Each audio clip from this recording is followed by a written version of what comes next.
Welcome to Sports Card 101, where I try to help educate you on some of the terms and things that everyone assumes you know, but you might not, and maybe you're too afraid to ask. Because I was in the same place as you once, and this would have been helpful, I think, to me starting out. If you're new to sports card collecting, you've probably heard people say things like throw it in a penny sleeve or put it in a mag. If you're wondering what any of that means, this video is for you.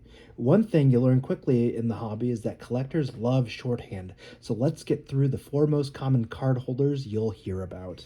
First off, I want to start with a penny sleeve.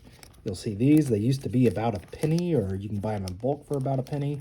Um, they're called penny sleeves because that's what they used to cost.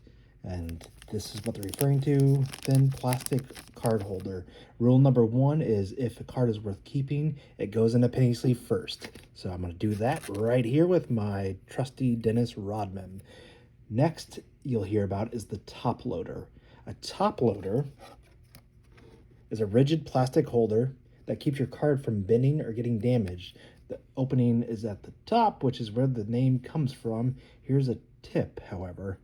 Never put a card directly in the top loader because it can scratch up the card. Always put it in the penny sleeve first to avoid scratching the surface, and then you slide it in like this. Sometimes you'll notice it won't want to go all the way down. Don't be tempted to go in and kind of gouge the card. You just want to do a couple little taps and it'll slide down there. So got yourself a Dennis Rodman and a penny sleeve with a top loader. Next you'll hear about is a card saver.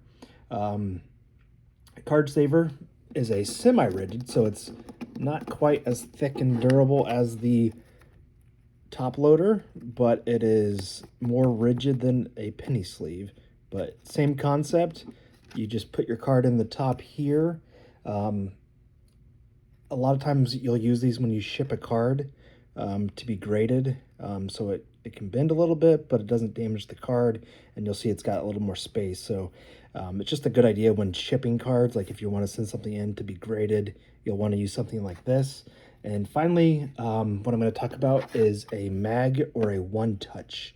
So you may have heard this and been like, what do they mean by one-touch or a mag? Instead of sliding the card in, the holder opens up and then it magnetically shuts. So a lot of times you'll put like your nicer cards or your higher end cards in these. They actually don't go in a penny sleeve.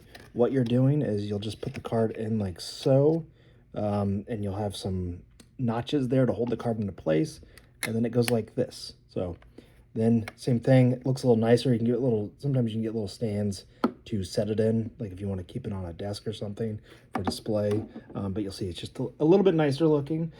So whenever you hear someone say like sleeve it or top load it or put it in a card saver, put it in a penny sleeve, throw it in a mag, this is what they're talking about. If you're new to the hobby, you'll want to subscribe to this channel because I'm going to have lots of content like this over time. Got it? Great. Thanks. Subscribe and give me a comment what you prefer to store your cards in.